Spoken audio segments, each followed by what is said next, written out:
बिस्मिल्लाहिर्रहमानिर्रहीम। अस्सलाम वालेकुम। तीन बड़ी ही आम खबरें इस वीडियो में आपके सामने रखनी है। फवाद चौधरी के साथ हुआ क्या है? आज फवाद चौधरी और तहरीक इंसाफ के मुख्तलिफ रहनुमाओं के माबैन जो जंग है, ये मामला इमरान खान तक पहुंचने जा रहा है और इमरान खान इस हवाले से क्या बड़ा फैसला करने जा रहे हैं और तहरीक इंसाफ की कोर कमेटी के अंदर भी एक बड़ा फैसला हुआ है, वो आपके सामने रखना है।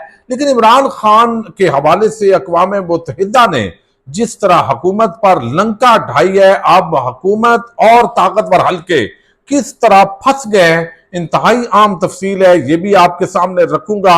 धरने का ऐलान हो गया, बिल आखिर हुकूमत के खिलाफ धरना हो रहा है इस्लामाबाद के अंदर। ये बहुत बड़ी खबर है और आने वाले दिनों के अंदर आप देखेंगे कि इस हवाले से भी जो इकदाम है वो शुरू होंगे। उम्मीद है आप वीडियो समाप्त करेंगे और अपने कीमती फीडबैक से जरूर आगाह करेंगे। आज का दिन इंतहाई अहमियत का अमल है। एक तो आप तमाम लोग जो है वो नजर रखिएगा, बड़ी खबर जो है वो इस्लामाबाद हाई कोर्ट से आ सकती है। और इस्लामाबाद हाई कोर्ट के अंदर एक तो जस्टिस जहांगीरी वो आज एक आम दरखास्त पर फैसला कर रहे हैं। आपको इल्म है फॉर्म 47 वाले नून लीग के 3 जो MNAs हैं वो इस वक्त फंसे हुए हैं और रोकने की कोशिश की गई, लेकिन जस्टिस जहांगीरी नहीं रोके। इस्लामाबाद हाई कोर्ट के आमर फारूक ने एक फैसला दिया था आज पहली मरतबा, उसके बाद ये समात है। फिर जो है वो district and session court Islamabad में दौरान इद्दत निकाह केस में इमरान खान और बुशरा बीबी की अपीलों सजा के खिलाफ अपीलों की समात भी है। जस्टिस बाबर सत्तार और उनकी फैमिली का डाटा लीक्स करने वाले जिम्मेदारों के खिलाफ तो इन्हीं अदालत की कार्रवाई जस्टिस जो कियानी है उनकी अदालत के अंदर ये हो रही है। ये भी बड़ा आम बेंच, इसकी लार्जर बेंच समात कर रहा है। इस्लामाबाद की अपनी कानून साज असम्बली के क्याम के हवाले से भी एक दरखास्त है और इस्लामाबाद जर्नलिस्ट एसोसिएशन और सुप्रीम कोर्ट जो जर्नलिस्ट एसोसिएशन है उनकी भी एक दरखास्त है। और सियासी जमातों से इंतखाबी निशान वापस लेने के इलेक्शन कमीशन के जो इख्तियार है उसके खिलाफ अदर सदीक की एक जो दरखास्त है वो भी इस्लामाबाद हाई कोर्ट के अंदर उस पर समात होगी। तो आज इस्लामाबाद के अंदर मैंने कहा सुबह सुबह आपको बता दूं कि बहुत बड़ी खबरें जो आएंगी। और सुप्रीम कोर्ट ऑफ पाकिस्तान में तो जो है वो आपको इल्म है कि मखसूस नशिस्तों का जो केस है वो लगा हुआ है। अब आप देखिए कि जो महंगाई है वो बड़ी अजीब है। अगर 2 मिनट आप बात समझ लेंगे, एक तो ये कि आप देखिए कि सेनेटर या कौमी असम्बली के मेंबरान ये अमूमन अरबपति होते हैं। अरबपति नहीं होते तो चंद एक उनमें होंगे, जो करोड़पति तो जरूर होंगे। इनमें लाखों के अंदर कोई भी नहीं होता, कोई शायद एक आध कोई निकल आए। अब एक तो इन्होंने अपने एयर टिकट जहां 25 थे वहां 30 कर लिए, जहां इनके जो अल्ले तलल्ले कम थे उसको ज्यादा कर लिया। अच्छा, अब ये मुश्किल फैसले हो रहे हैं। दूसरी तरफ आप देखिए कि सिविल और मिलिट्री जो ब्यूरोक्रेट है उनकी जायदाद खरीदो फरोख्त पर उनको टैक्स से इस्तिस्ना हासिल हो गया, यानी उनकी मौजें हो गई हैं। बाकी पूरी कौम के लिए टैक्स बढ़ गया है और उनको जो है इस मामले के अंदर जो बढ़ना था टैक्स उसके अंदर इस्तिस्ना हो गया है। लिहाजा मिलिट्री और जो सिविल ब्यूरोक्रेट है वो हाजिर सर्विस भी, रिटायर्ड भी, आप देखिए अंदाजा कीजिए, यानी ये मुल्क इनका है जो ये मैं आपको बता रहा हूं। बाकी तो इसमें खामखा है। अच्छा, उनको ये मौज हो गई है जी, हाजिर सर्विस और रिटायर्ड मिलिट्री और सिविल ब्यूरोक्रेट, वो भी जनाब मौजें हो गई। अब तीसरा तबका है, आप रोज सुनते हैं कि IPPs की वजह से बिजली बड़ी महंगी हो गई है और अरबों रुपए हर साल पाकिस्तान को देने पड़ते हैं और अब तो ये तकरीबन 2,500 अरब रुपए तक मामला पहुंच गया है। अब ये IPPs को हमें भगाना है ताकि उनके मुआहदे किए थे हमने, तो उनका मुआहदे अब रिव्यू नहीं होने चाहिए भाई। जो जो आता जाता है मुआहदा खत्म, उसको खत्म करें और आप पानी से बिजली पैदा करें। और आप देखिए कश्मीर के अंदर जो है वो काफी अरसे से जो पानी से बिजली बननी थी वो प्रोजेक्ट बंद है और अभी तक उसकी जो वजाहत है वो भी जारी नहीं की गई। अब ये IPPs के अंदर कौन है? यही जो शुगर माफिया है, चंद जो है वो गैर मुल्की कंपनी है, बाकी सारे यही है। यानी ये शरीफ खानदान होगा, जरदारी ओमनी ग्रुप होगा, इसके अंदर खुसरो बख्तियार होगा, जहांगीर तरीन होगा, चौधरी खानदान का भी कुछ इसके अंदर हिस्सा होगा। तो ये अपने अपने जो है ये बिजली प्रोड्यूस कर रहे हैं और पाकिस्तान को बेच रहे हैं। बिजली आगे जा नहीं रही, लाइन लॉसेस और बिजली चोरी का बहाना बनाया जाता है। और पूरा साल, पिछले दिनों एक बड़ा खतरनाक फिगर आया था कि आप जो है ना बिजली इतनी बनाई नहीं गई और अरबों रुपए दे दिए। अब भाई अगर ये नुकसान हो रहा है और आप सिंसियर हैं मुल्क के साथ, तो ये मुआहदे खत्म करें उनके साथ। अब उन मुआहदों को रिव्यू किया जा रहा है, बगैर किसी शर्त के दोबारा उनको बढ़ाया जा रहा है, बढ़ा दिया गया है। ये बड़ी आम जो है वो खबर है। एक तो यानी उधर से शरीफ खानदान, जरदारी, ये सारे खानदान, इन्होंने भी कोई कुर्बानी नहीं दी, ये उल्टा लूट रहे हैं। लूट मार का काम अब भी जारी है।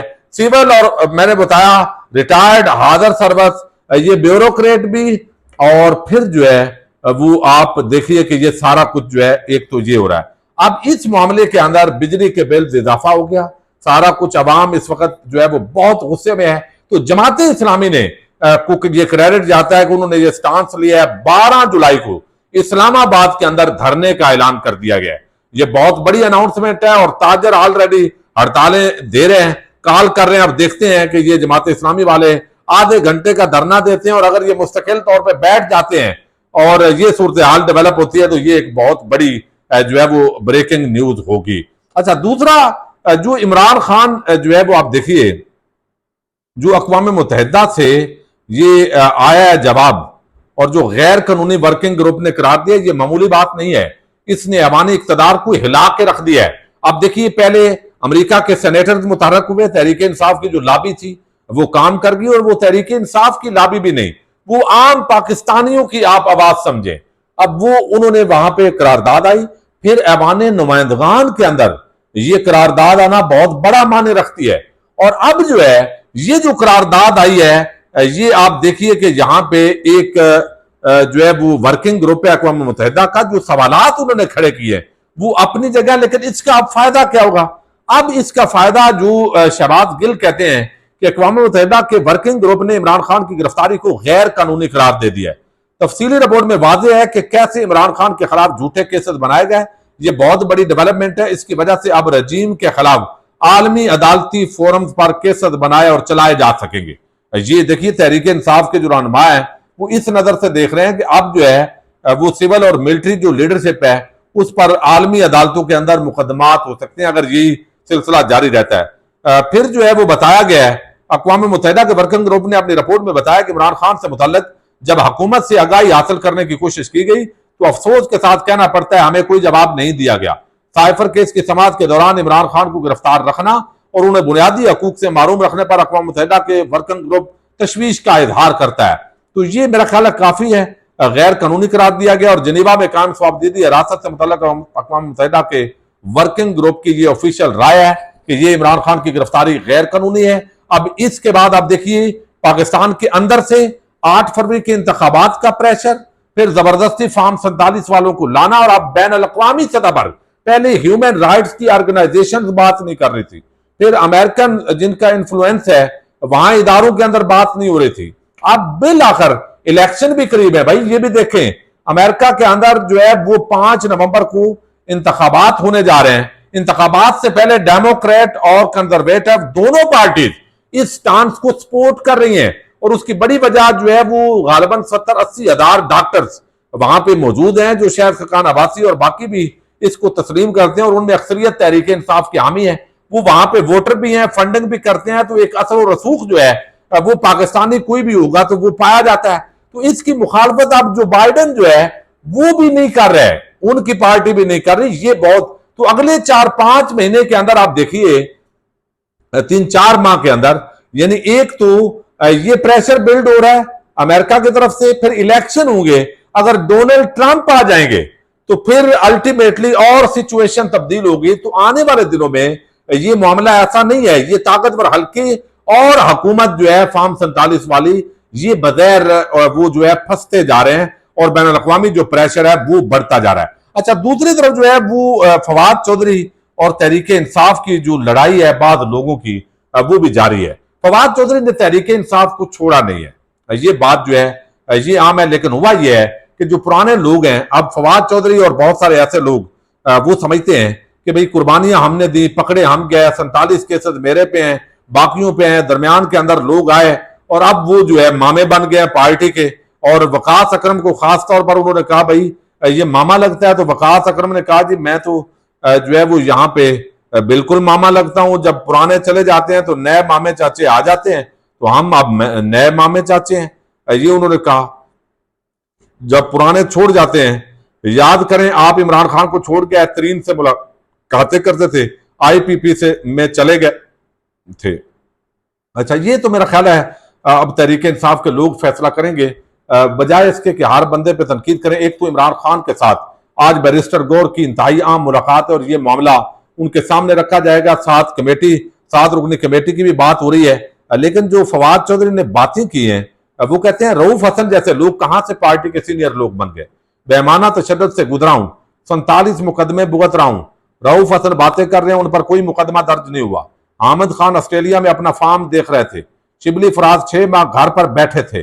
पार्टी कैसे छुड़वाएगी, इस्तेकाम पार्टी में कैसे गया, इस पर किताब लिख रहा हूं। मेरी किताब में इस्तेकाम पार्टी पर 2 मजमून है।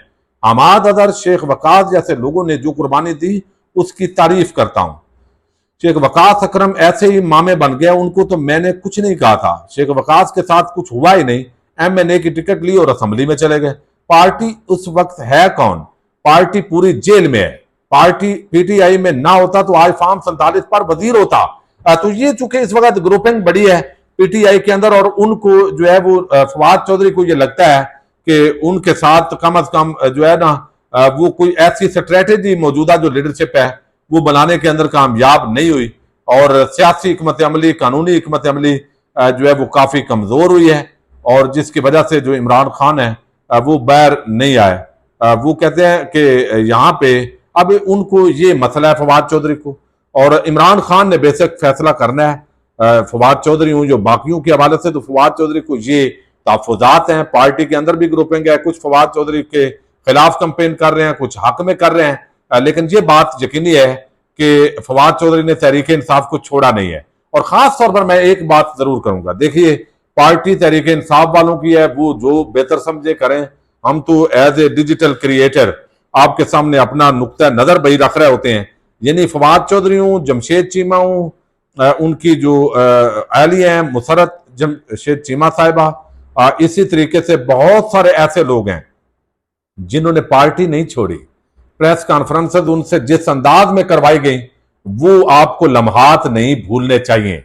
और ये बात सच है कि अगर जो है वो उधर चले जाते फवाद चौधरी तो फिर फॉर्म 47 पे एमएनए होते। ये बात दुरुस्त है। उन्होंने यानी ऐसे लोग जिन्होंने तहरीक इंसाफ के जिनके अंदर से नहीं निकली, और वो मजबूरी के आलम के अंदर, भाई आप देखें जितनी ताकत का इस्तेमाल हुआ है और आज भी केसेस भुगत रहे हैं, तो उस तनादर में मशकूक नजर से नहीं देखना चाहिए। लेकिन मेरा ख्याल है आइंदा चंद दिनों के अंदर शाह महमूद कुरैशी जो है उनकी रिहाई होने जा रही है, और उनकी सरबराही के अंदर एक नया रिवाइवल होगा पीटीआई के अंदर, और फिर जो बड़े फैसले हैं वो होंगे। पाकिस्तान जिंदाबाद, पाक फौज पाइंदाबाद।